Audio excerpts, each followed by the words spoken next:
You're watching Forsaken Joe. Don't forget to like and subscribe. Enjoy the story. Let's begin. I grabbed Melissa's arm and yanked her toward the kitchen. I couldn't even look at her anymore, not after what she'd done, not after she stood there with that fake smile when the ritual was announced. "Are you out of your mind?" I hissed, pulling her through the double doors, away from the dining room. The loud chatter of our colleagues faded the moment the door clicked shut behind us. Melissa blinked, clearly caught off guard by my sudden aggression. "Ethan, what? No, don't give me that." "You knew about this," I said, the words coming out sharper than I meant. "You knew, and you didn't say a word." She took a breath, trying to calm herself, but there was no calm left for either of us. I didn't think it'd be that big a deal. It's just a dumb tradition. Everyone does it." "Everyone? You think everyone swaps spouses for the night?" I spat. "How could you keep that from me? You knew I wouldn't be okay with it. Hell, I would have backed out of this whole thing the second they mentioned it. But you—" "I wanted to have fun," she interrupted, her voice defensive now. "I wanted something different, something exciting. Why do you always have to be so rigid? It's just one night." "One night?" I couldn't believe what I was hearing. "You want one night with someone else? You think this is some harmless fun?" She stepped back, folding her arms across her chest.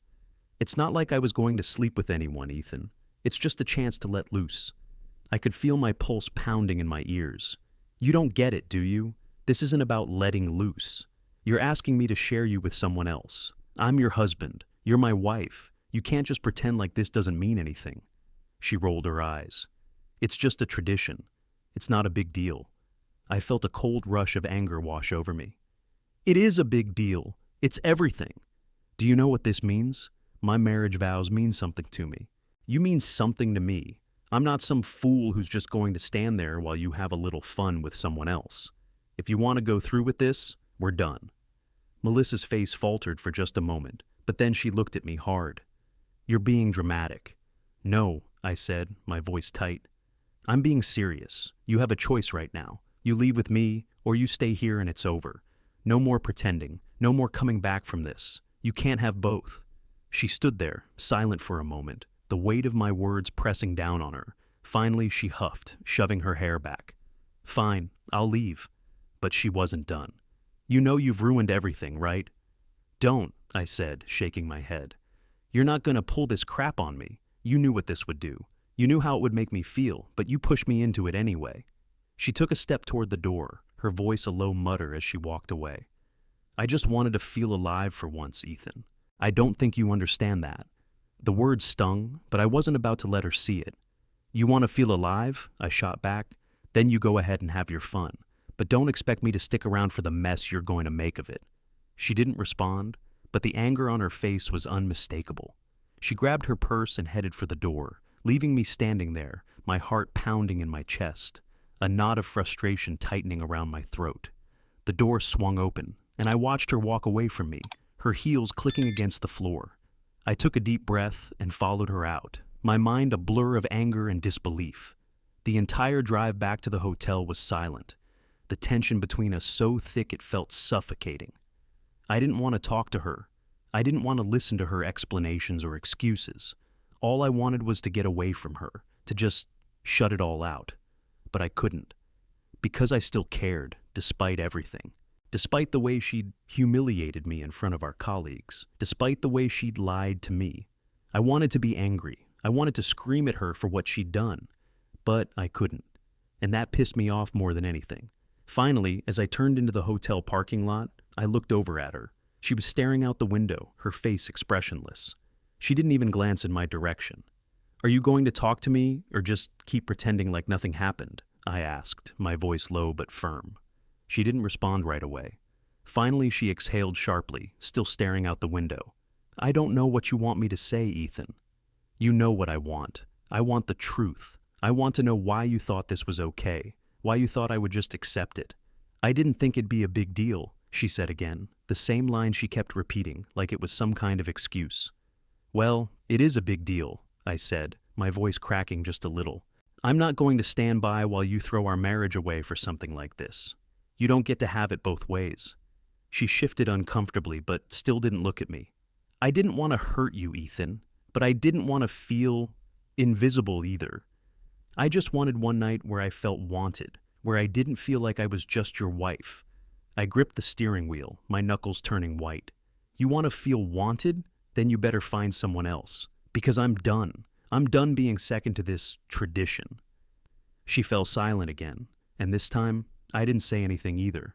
The anger was still there, bubbling under the surface, but something else was starting to take hold. Something colder. Something that told me I'd never be able to trust her again. And that was the hardest part. Because even if I still cared about her, I couldn't pretend anymore. She'd made her choice. Now, so had I. I pulled into the parking spot and turned off the car. The silence between us was unbearable, but I didn't care anymore. The car hummed under the tension, the engine barely louder than the thick silence between us. I gripped the steering wheel like it might be the only thing stopping me from losing it. Melissa sat beside me, her posture stiff, staring out the passenger window. I couldn't believe it. I thought we were past this. I thought we'd gotten to a place where we understood each other. But hearing her just now, how she'd been looking forward to the tradition, I felt like I'd been slapped across the face. Finally, after what felt like forever, I broke the silence. How long, Melissa? How long were you planning to go through with it? How many times did you lie to my face tonight? She didn't answer right away. Her fingers gripped her purse like it was the only thing grounding her. I wasn't lying. I don't know. I thought it would be fun. Just one night to feel alive. She said it like it was no big deal, like it didn't tear me apart. Feel alive? I repeated, my voice rising despite myself. Is that what this is about? You're willing to throw our marriage away for what? A night of fun? She shifted in her seat, finally facing me. It's not like that, Ethan. It's just an experience. I'm not saying I want to leave you. I just wanted to feel something different, something new. It's not going to change anything. It doesn't change how I feel about you. I couldn't believe what I was hearing. So you want to do this? You wanted to feel wanted by someone else? And I was just supposed to sit here and watch it happen? You've been planning this for weeks, haven't you? I haven't been planning it. It just came up, she said, trying to sound casual, like she didn't know this was going to blow up. But she knew exactly what it would do to me. She just didn't care. I slammed my hand against the steering wheel. You think that's supposed to make it better? That it was just some spur-of-the-moment thing? I'm your husband, Melissa, and I'm supposed to be okay with that? Ethan, please. No, you don't get to do that, I shot back, cutting her off. You don't get to tell me I should just be okay with it. Like, this is some little thing I'm blowing out of proportion. I love you, I've stood by you, and this is how you repay me? By thinking one night of someone else is just a harmless, fun idea? She looked down, her voice quiet now. I'm sorry. I didn't think it would hurt you this much. She paused, then added, almost like an afterthought. I just wanted to have an experience. I don't know why it's such a big deal. It won't change anything. The weight of her words hit me like a freight train. She didn't get it. She didn't get how much this hurt. It does change everything. It changes how I see you. It changes how I trust you. I don't care about your experience, Melissa. I care about us, about our marriage. You just don't care enough about that to stop. She closed her eyes, pressing her fingers against her temples. I never meant to hurt you, but you have to understand. This was about me, not about you. I didn't mean for it to get like this. Then you should have thought about that before you agreed to it. I was fighting back anger, fighting back the overwhelming sense of betrayal. Before you signed up for this, you should have thought about me, about us. What happened to us, Melissa? She stayed quiet for a long time. Finally, she turned her head to look at me, the hurt on her face sharp. I just wanted something new, Ethan. Something that felt different, something that would make me feel alive again. I couldn't even look at her anymore. You want to feel alive? Then go back inside. If that's what you really want, then go. I'm not going to stop you. Her eyes widened in disbelief. What? You're not serious. You can't be. I am. The words were coming out faster than I could stop them. You want to go back? Then go back. I'm done pretending this doesn't matter to me. I'm done playing the part of the husband who's fine with his wife giving herself to someone else, just for fun. So, if that's what you want, go. She didn't move. Her hands tightened on her lap, and she bit her lip like she was trying to hold something back. "You're being dramatic," she finally said, her voice flat. "No," I said, shaking my head. "I'm not. I'm done. You want to go back in there and have your fun? You can do it without me. I'm not going to sit around and watch you tear us apart for something stupid." She hesitated, and for a second, I thought she was going to give in. Then she spoke, her voice quieter, but no less hurt. "Will you pick me up in the morning, please? I'll fix this. I'll make it right tomorrow. Just don't leave me out there alone tonight." I stared at her, and for a moment, I almost felt sorry for her. But then I remembered how she didn't think about me, about how she wasn't even sorry for what she'd done. She just wanted to keep the option open, keep her cake, and eat it too. "No," I said, voice firm. "I'm not going to be part of this. If you want to go back in, then go. I'm done." She didn't say anything at first. Then, with a scoff, she muttered, "Fine. You're being so dramatic. I'll fix it tomorrow." She grabbed her bag and opened the door, slamming it shut behind her before I could say anything else. I didn't watch her walk away. I just put the car in gear and drove off, my stomach twisted in knots. I didn't know what would happen next, but I knew one thing for sure. It was over. I drove aimlessly, the road blurring beneath me. The silence in the car felt suffocating, like my own breath was trapped in my chest. Part of me wanted to hope, maybe, just maybe, Melissa would call, apologize, and tell me she regretted it, that she was sorry for what she had done. But I knew better. She didn't regret it. She had no clue what she was putting at risk. The headlights of other cars passed by, their glow streaking through the dark, but all I could focus on was the anger simmering inside me. I kept imagining what she was doing right now. Was she with someone else? Was she having the time of her life, pretending like everything was fine? My heart clenched, but I couldn't let myself get lost in the thought. I couldn't let her have that power over me anymore. My phone buzzed. I glanced at the screen, hoping to see her name. Instead, it was Rob Larkin. I gritted my teeth and answered without hesitation. "What the hell do you want, Rob?" "Ethan, hey man, glad I caught you," Rob said, his voice annoyingly chipper. "So, I just wanted to let you know, Melissa is, pretty excited about tonight. She's really into it, you know? The whole thing." My blood froze. "Excited? What the hell are you talking about?" "Yeah, she's definitely excited. You should join in, man," Rob continued, like this was some casual conversation. "I mean, the guys at the dinner were talking and, you know, we're all kind of hoping we'll get paired with her. She's game, right? You know how it is, just a little fun." The words hit me like a punch in the gut. I could feel my chest tighten. "Rob, shut the fuck up," I snapped. "You think I'm going to let my wife go off with some random guy while you all sit around talking about her like some game?" "Oh no, man, I didn't mean it like that." He quickly backpedaled, but it was too late. "It's just fun, man. No harm in it. You know, just a night to...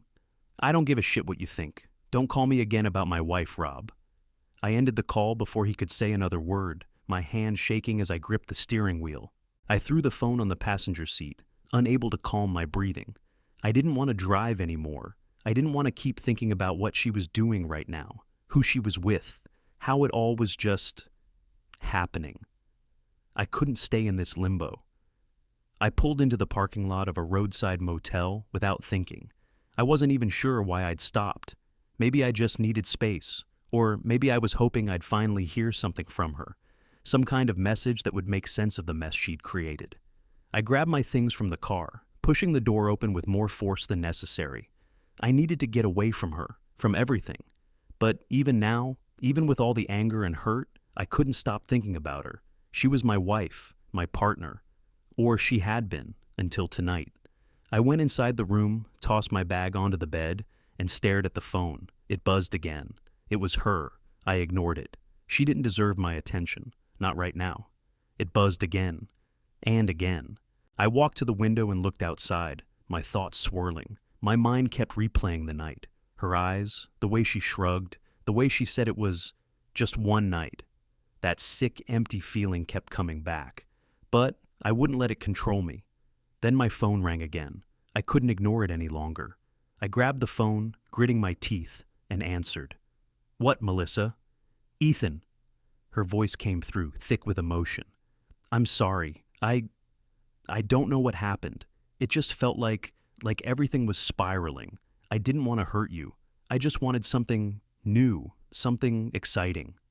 I stayed silent for a moment, feeling the weight of her words hit me like a brick. She sounded so small now, but it didn't change the fact that she had thrown everything away. You wanted something new? I repeated, my voice low, dangerous. You wanted to feel alive? You chose this. You chose it over us. I didn't mean for it to get this far, she said, her voice breaking now. I didn't. I love you, Ethan. You have to believe me. It's just one night.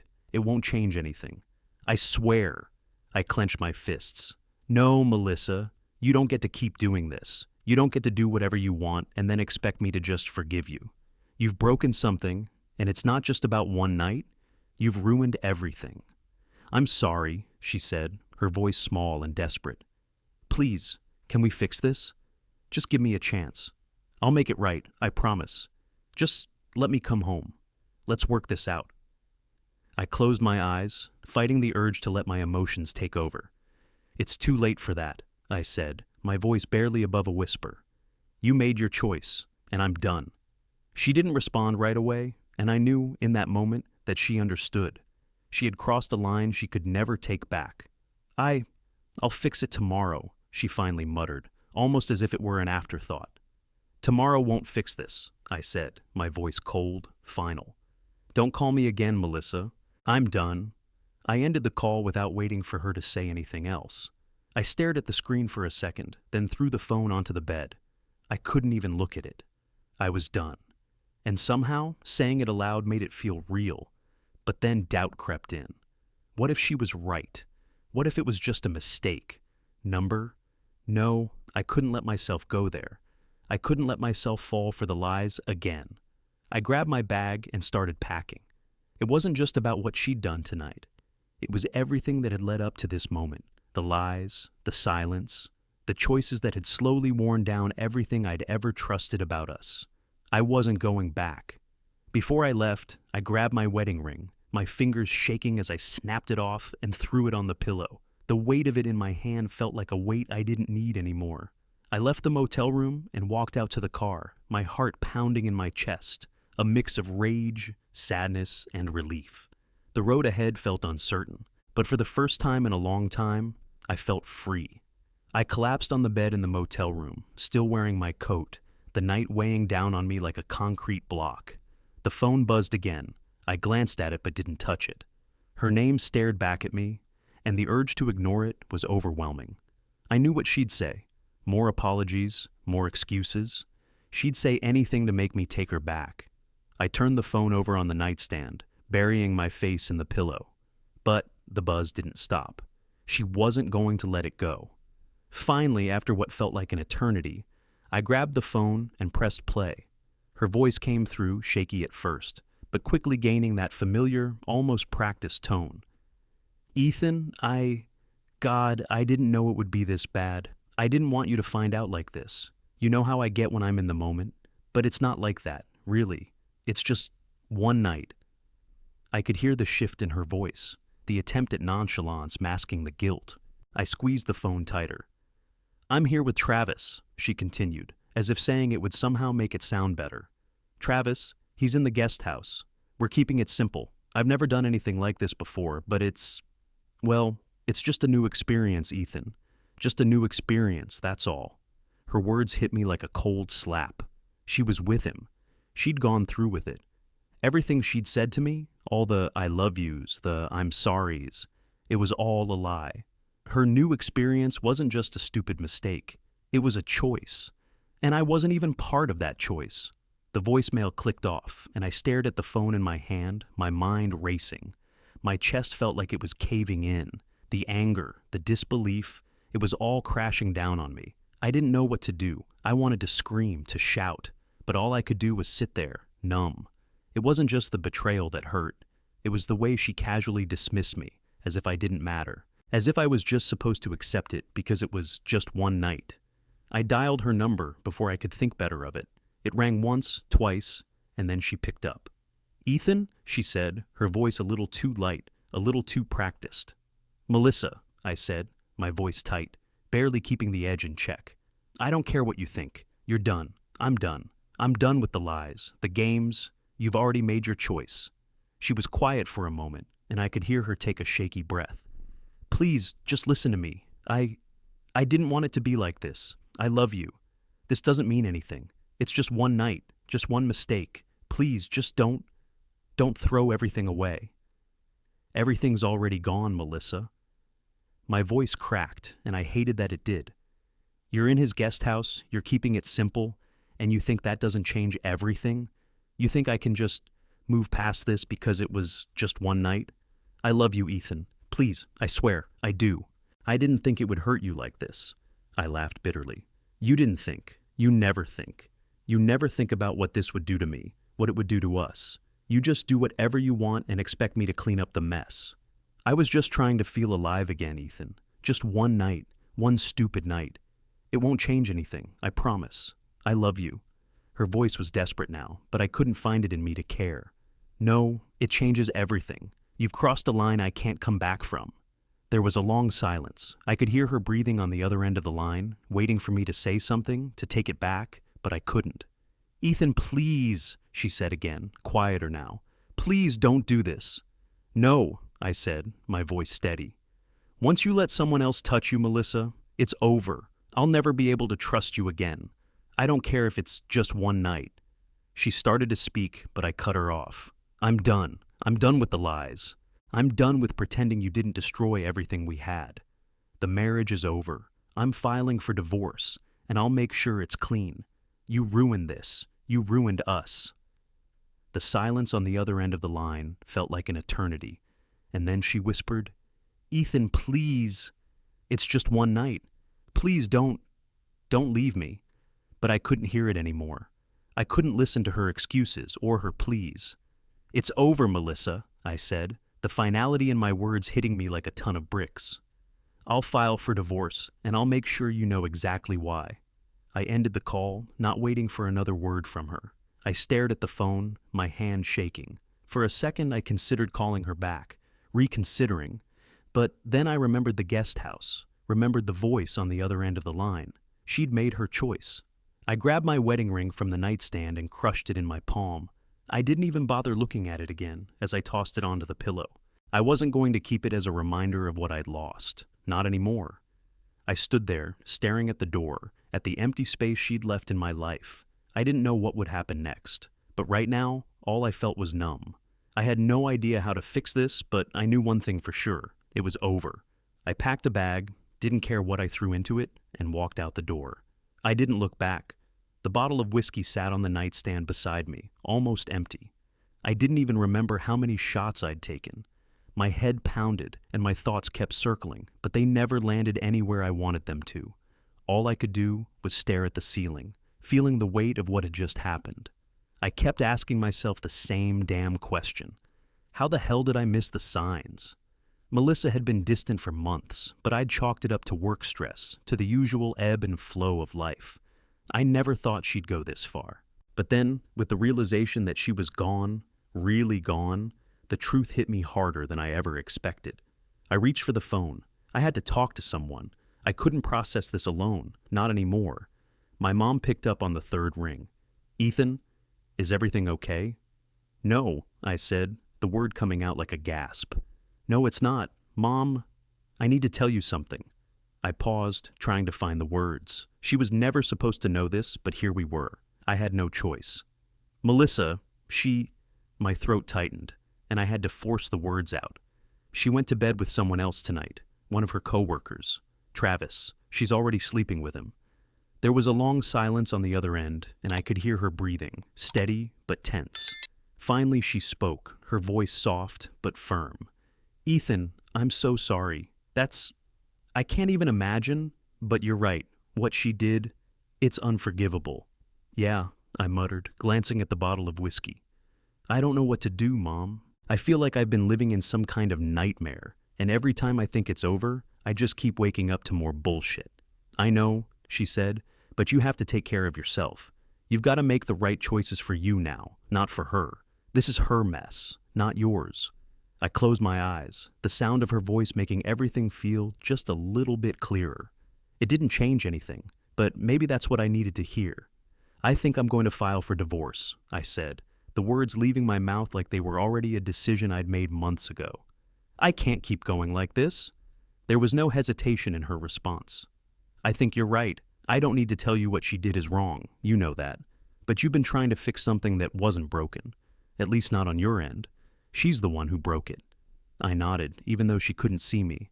I just don't know what's real anymore. We'll get through this, Ethan, she said gently. You and the kids. The mention of my kids hit me harder than I expected. I wanted to be angry. I wanted to keep spiraling, but I couldn't. I couldn't let her turn me into something I wasn't. I had to be better for them. I had to. I'll be okay, I said, my voice steadier than I felt. I'll figure this out. I need to see the kids. I don't want them to think I'm going anywhere. Of course, sweetheart, she said. They're with me right now. They've been asking about you. You go see them. I'll be here if you need to talk. I thanked her and ended the call. The silence in the room felt suffocating again, but I knew what I had to do next. I needed to see my kids. I didn't know how to explain this to them, but I had to try. I wasn't going to leave them hanging while their mother made her choices. When I pulled up to my mom's house, the kids were sitting on the couch watching TV, their faces lighting up when they saw me. Max was the first to jump up, rushing to give me a hug. "Dad!" he said, his voice full of excitement. "Are you home for good?" I hugged him back, trying not to let my emotions show. "Yeah, I'm here, buddy. I'm not going anywhere." Liza joined in, squeezing me too. Her little arms wrapped around me tightly, like she was trying to hold me together. "We missed you," she whispered. "I missed you too, kiddo," I said, my voice cracking despite myself. "I'm just going to hang out with you guys for a while, okay?" They both nodded eagerly, and I sat with them on the couch. We didn't talk about anything. We just watched cartoons, ate some snacks, and I tried to hold it together. The distraction of their presence helped, but I knew I couldn't hide from the reality of what had happened. Later that evening, as the kids were getting ready for bed, I stood outside their room, leaning against the doorframe, watching them brush their teeth. My phone buzzed again. It was a text from Melissa. "I want to talk. I'm sorry. Please don't leave me." I read it, but didn't respond. Not yet. I couldn't. Not until I knew what came next. I drove home after the kids had gone to sleep, and as I pulled up in front of the house, something caught my eye. Melissa was sitting at the kitchen table. I could see her through the window. Her hair was messy, and there were tissues scattered around her. She looked like a mess. She looked human. But even that didn't soften the anger I felt toward her. I should have felt pity. I wanted to feel pity, but it didn't come, not this time. I quickly looked away, trying to push down the ache that started to creep into my chest. I wasn't going to let it take me down, not now. I started the car and drove away, not looking back. I couldn't afford to. The pub was dimly lit, the sound of clinking glasses and laughter buzzing around us, but none of it mattered. I barely noticed the people coming and going, the familiar hum of the place. All I could think about was the mess Melissa had made, and how the hell I was going to clean it up. Grant and Sean were already at the table when I walked in, beers in front of them, both of them staring at me with those knowing eyes. I could see the confusion and disbelief written all over their faces, and I knew they were both struggling to process what had happened. I couldn't blame them. Hell, I was still trying to make sense of it myself. "You look like you've seen a ghost," Grant said, his voice cutting through the haze of my thoughts. "What the hell happened, man?" I sat down, my hands stiff at my sides. I didn't want to talk about it, but I knew I had to. If I was going to get through this, I needed them to know. I needed their help. "I don't even know where to start," I said, leaning back in the chair. "Melissa, she went through with it. She slept with someone else." There was a long pause. Sean blinked, his brow furrowing. "Jesus, man, are you sure? Like, did she—" I nodded, cutting him off. "I'm sure. She left with this guy, Travis. She's been carrying on with him all night, and I heard it from her own damn mouth. She didn't even try to make it sound better. She's already in his guest house, and she's bragging about it, calling it, keeping it simple. Like, it's no big deal." I slammed my fist down on the table, the rage bubbling up again. "And then she tells me she loves me. She says it's just one night, like that's supposed to fix it, like it's some kind of harmless fun." Grant swore under his breath, shaking his head. "Unbelievable." "Yeah," I muttered, swallowing hard. "Unbelievable." Sean leaned in, his face serious now. "So, what are you gonna do?" I took a deep breath, staring down at the table. I don't know. I'm thinking about filing for divorce. I can't keep going like this. I thought we had something solid, you know? But this is too far. Grant looked at me with a furrowed brow. It's going to get ugly, man. You know that, right? You'll need everything to line up if you're going to make it stick. I know, I said, but I can't keep pretending like nothing happened. She crossed the line. It's over. Sean nodded, but there was something in his eyes that made me pause. Have you thought about custody? If you're going for full custody, you'll need more than just what she did. It's going to be tough to fight her for the kids unless you have more than just this affair. I felt my stomach drop. I hadn't even thought about that. The kids. I couldn't let them get dragged into all this. Shit, I muttered under my breath. I don't want them to get caught in the middle of this. Grant spoke up again. Listen, Ethan, I know you're hurting. We all are. But you've got to think about the bigger picture. Full custody is going to be a battle. Unless there's something, anything, that can give you an edge. I can't use the kids like some kind of bargaining chip, I said, the anger creeping into my voice. I'm not going to do that. No one's saying you have to, man, Sean interjected. But you need to think about how you're going to handle this when it comes to the court. And if she's not going to step up, you need to protect yourself. It's going to get ugly, and you have to be ready. I nodded slowly, processing everything they were saying. I had no choice now. If I was going to move forward, I needed to have my shit together, not just for me, but for the kids. I'm also thinking about the company, I said, the words feeling strange as they left my mouth. They're all in on this spouse swap bullshit. I think it's time people knew what's really going on behind closed doors. Grant raised an eyebrow. You want to go public with that? Hell yeah, I said, the determination in my voice thickening. If they think they can humiliate me, then they need to understand what they're really involved in. It's not just a tradition. It's a damn scandal. I'm done letting them get away with it. People need to know. Sean leaned back in his chair, taking a long pull from his beer. You sure about this?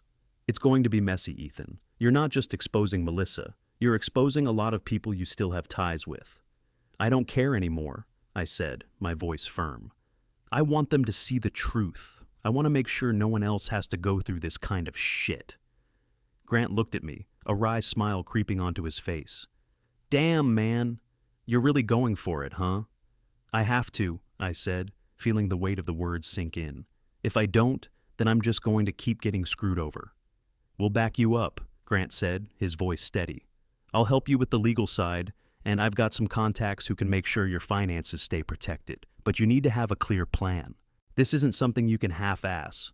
I nodded, grateful for their support, but still feeling the weight of what was to come. I'm not half-assing it. This is it. I'm done. We stayed at the bar for a while longer, talking strategy, planning out how to approach everything from the divorce to exposing the company's sick tradition. But as the night wore on, the reality of what I was about to do started to settle in. This wasn't just about Melissa anymore. It wasn't even about the affair. This was about my life, my future, and the future of my kids.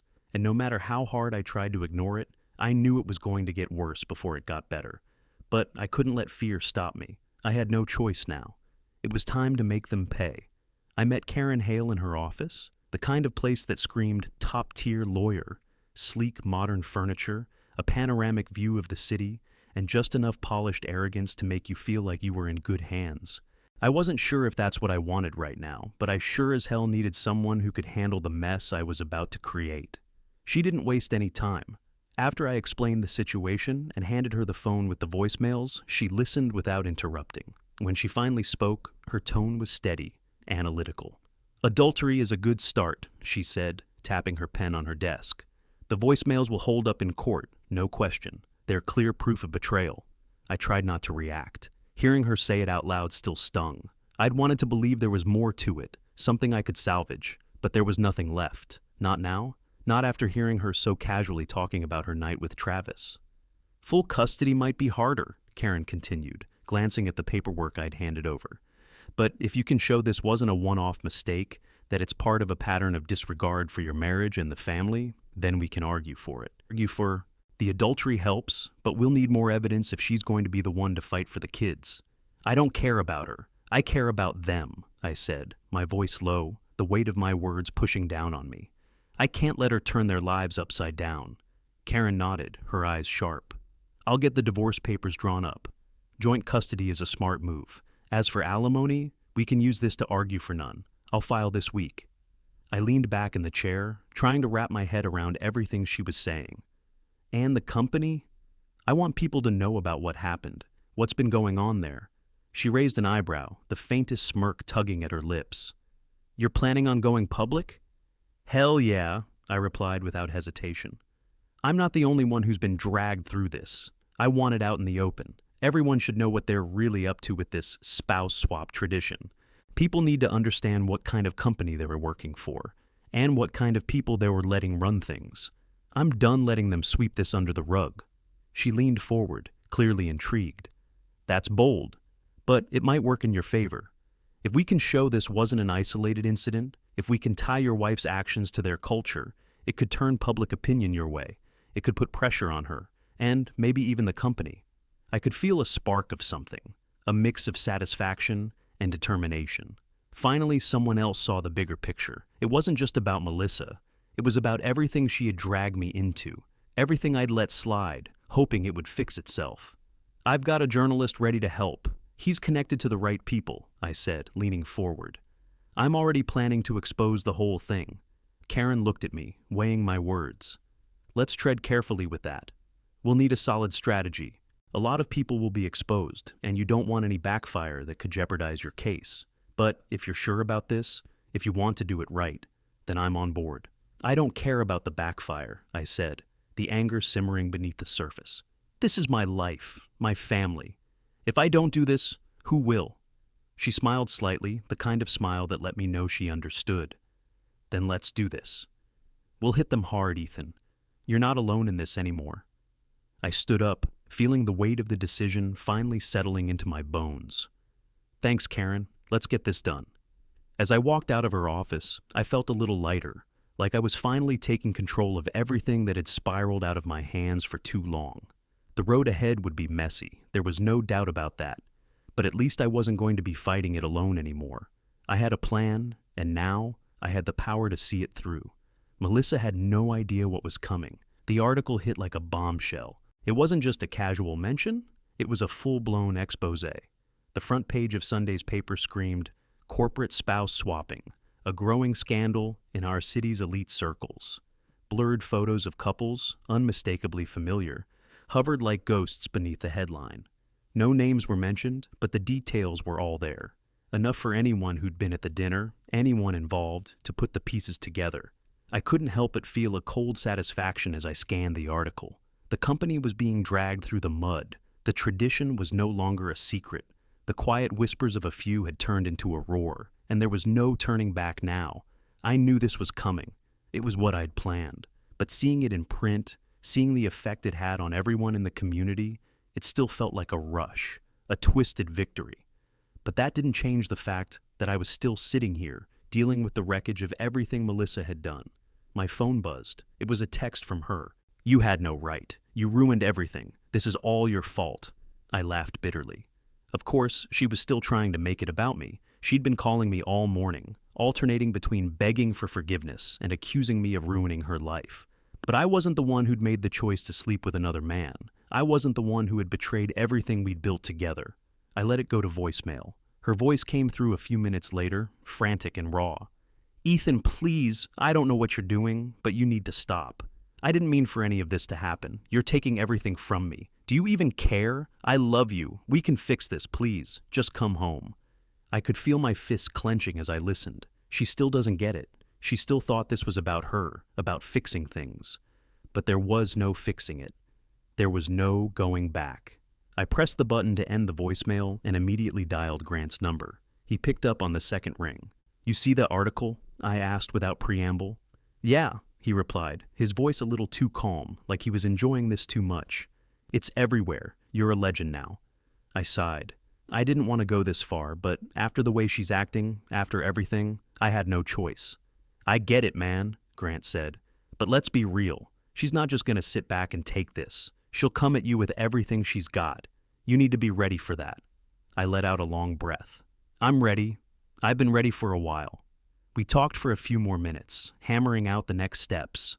I didn't know exactly how it was going to go, but I had no intention of backing down. Not now, not after everything. The kids were with my mom today. I had promised them I'd come back to spend time with them, and I was going to keep that promise. I wasn't going to let anything, especially not Melissa's mess, ruin the time I had left with them. But just as I was about to hang up with Grant, my phone buzzed again. I glanced at the screen. It was Rob Larkin. I almost didn't pick up, but then I remembered the way he'd casually mentioned Melissa, how he thought it was all some fun little game. So I answered, my voice cold. "What do you want, Rob?" "Hey, Ethan, I saw the article, and, I just wanted to check in on you. You doing all right?" His tone was dripping with fake concern, like he gave a damn. I didn't have time for it. "I'm fine," I said, barely controlling my anger. "But I'm not here to talk about the damn article. What I want to know is why you felt the need to call me earlier and tell me how excited Melissa was. You think that's something you should be sharing?" Rob was quiet for a moment, like he wasn't sure how to handle my tone. Finally, he said, "Look, man, I was just trying to be helpful, let you know what was going on. We were just talking about it, no harm done. She was pretty into it, so I figured you'd want to know." "Don't talk to me like I'm a damn idiot, Rob," I snapped. "You're part of the problem. Don't ever call me about my wife again. I've got enough to deal with." "I'm sorry, man," he said, the sincerity in his voice completely absent. "I didn't mean to step over the line." "Yeah, well, you did," I said, cutting him off. "Now stay the hell out of it. You're not helping anything."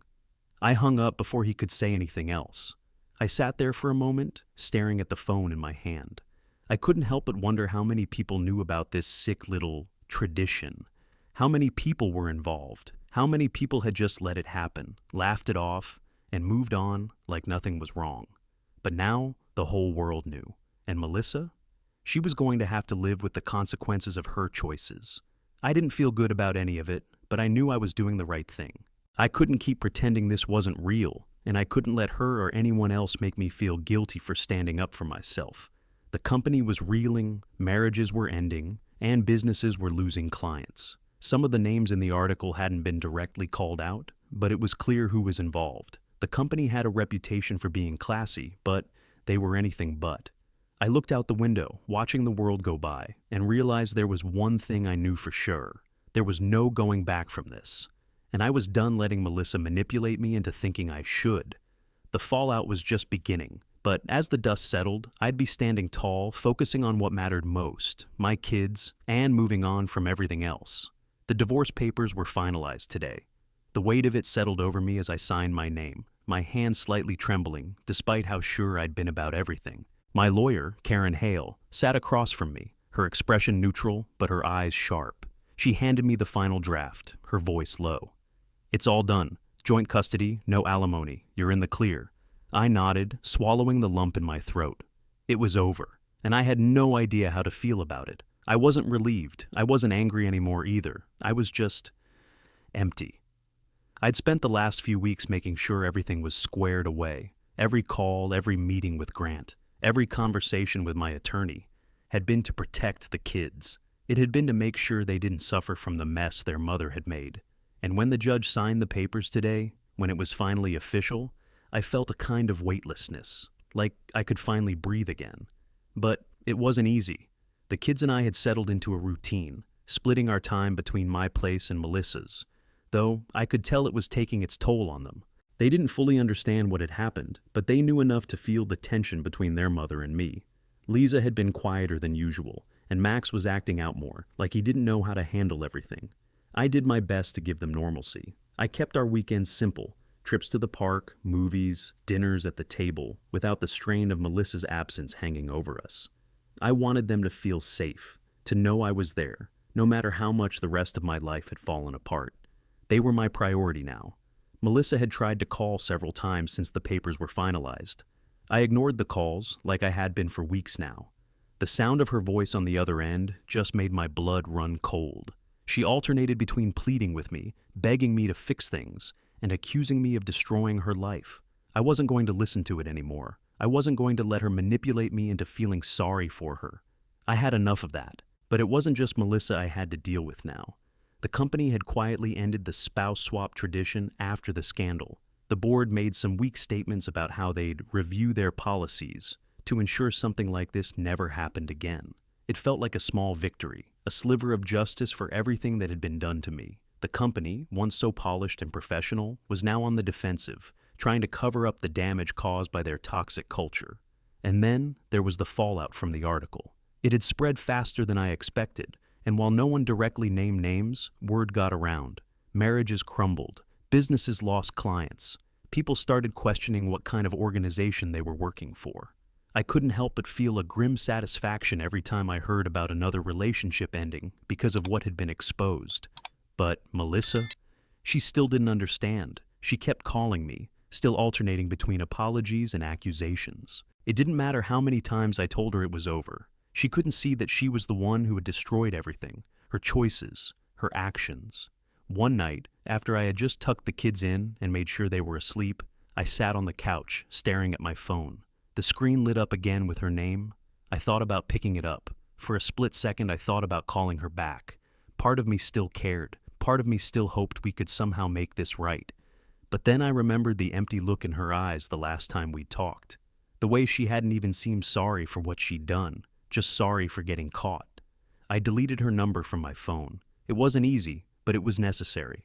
If I kept her in my life, even just on the fringes, I'd never be able to move on. I'd never be able to truly focus on what mattered most. My kids, my future.